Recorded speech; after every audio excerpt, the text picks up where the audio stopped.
অৱশেষত ভাৰতে ইংলেণ্ডৰ 68 ৰানত হৰুৱাই 2024 বৰ্ষৰ টি20 বিশ্বকাপৰ ফাইনেলত প্ৰৱেশ কৰিলে।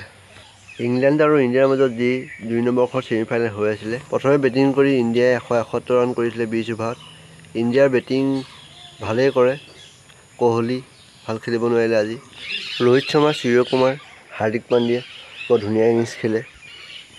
ইণ্ডিয়াৰ যদি বেটিং স্ক'ৰ কাৰ্ডখন যদি চোৱা হয়, ৰোহিত শৰ্মাৰ 39টা বলত 57, কোহলি 9টা বলত 9 পাণ্ট, 6টা বলত 4, সূৰ্যকুমাৰে ভাল খেলিলে 36 বলত 47, হাৰ্দিক পাণ্ডিয়া ভালেই খেলিলে 13টা বলত 23, জাদেজাই 9টা বলত 17, শিৱম দুবে ভাল খেলিব নোৱাৰিলে, অক্ষৰ পেটেলে 6 বলত 10।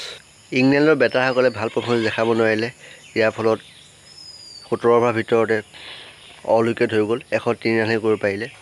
ইণ্ডিয়াৰ বলিঙৰ আগত কোনো এটা প্লেয়াৰে ভাল পাৰফৰ্মেঞ্চ দেখাবই নোৱাৰিলে ইংলেণ্ডৰ।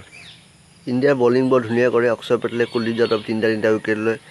ইণ্ডিয়াৰ বলিং ভাল নকৰাহেঁতেন আজি ফাইনেলত প্ৰৱেশ কৰিব নোৱাৰিলেহেঁতেন ইণ্ডিয়া। ইণ্ডিয়াৰ যদি বলিং স্ক'ৰ কাৰ্ডখন যদি চোৱা হয়, আৰ্শদীপ সিঙে 2 অভাৰত 70 ৰান দি উইকেট নোৱাৰিলে পাব।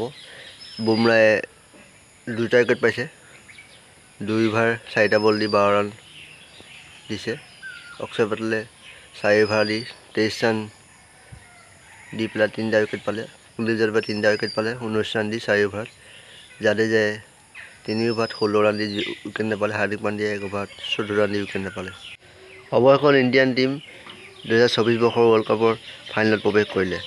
2022 চনৰ প্ৰতিশোধ ল'লে ইংলেণ্ডৰ বিৰুদ্ধে টি20 বিশ্বকাপৰ হৰুৱাই ইংলেণ্ড ট্ৰফি জিকিছিলে, আজি তাৰে প্ৰতিশোধ ল'লে। এতিয়া 29 তাৰিখে যি ফাইনেল খেলখন চাউথ আফ্ৰিকাৰ বিৰুদ্ধে খেলোৱা হ'ব। ইণ্ডিয়ান টীমক ভাল পাৰফৰ্মেঞ্চ দেখাব বুলি আশা কৰিলোঁ। যদি ভিডিঅ' ভাল লাগে এটা লাইক কৰি দিব। Thank you so' much.